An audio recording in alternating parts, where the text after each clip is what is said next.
Assalamu alaikum. This is Rafia Rahman. How have you all been? I hope you all are over the moon. I'm also on cloud 9. So today we are going to learn about clause. আজকে আমরা clause সম্পর্কে জানবো। প্রথমে আমরা জেনে নেই clause কাকে বলে। সাবজেক্ট এবং ফাইনাইট ভার্বের এর সমন্বয়ে গঠিত একটি সেন্টেন্স যখন একটি বৃহত্তর সেন্টেন্সের অংশ হিসেবে ব্যবহৃত হয় তখন তাকে ক্লজ বলে। সাবজেক্ট এবং ফাইনাল ভার্বের সাথে মিলে যখন একটা সেন্টেন্স মানে একটা বড় একটা সেন্টেন্স গঠন করা হয় ওই সেন্টেন্সটার অংশগুলোকে ক্লজ বলে। আর যদি আধুনিক কাল মানে বর্তমান সময় প্রেজেন্ট টাইমে ইংলিশ গ্রামারে একটি সিম্পল সেন্টেন্সকে ক্লজ বলা যায়। Example, he gets up early in the morning, এটা হচ্ছে একটা ক্লজ। আর and goes out for a walk, এটা একটা ক্লজ। তো এই সেন্টেন্সটা দুইটা ক্লজ আছে। এই ক্লজ আবার গঠন প্রকৃতি অনুযায়ী তিন প্রকার। এক নাম্বার দ্য প্রিন্সিপাল ক্লজ।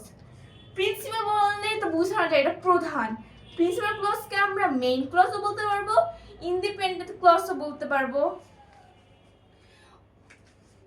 অন্য সকল ক্লজের উপর নির্ভরশীল নয় এমন ক্লজকে প্রিন্সিপাল ক্লজ বলে।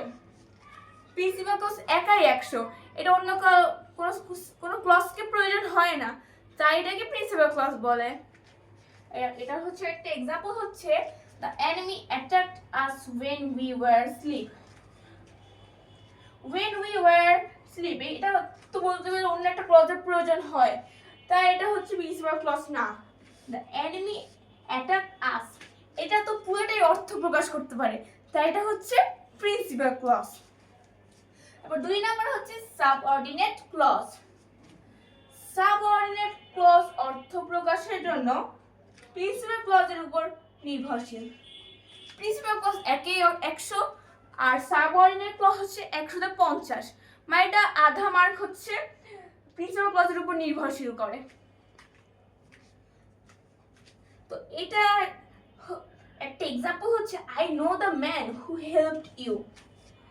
হু হেল্পড ইউ এটা অর্থ প্রকাশ করতে পারছে না, এটা হচ্ছে আই নো দ্য ম্যান, এটার প্রয়োজন হইতেছে মানে প্রিন্সিপাল ক্লজটার প্রয়োজন হইতেছে, তাই এটাকে সাবঅর্ডিনেট ক্লজ বলে।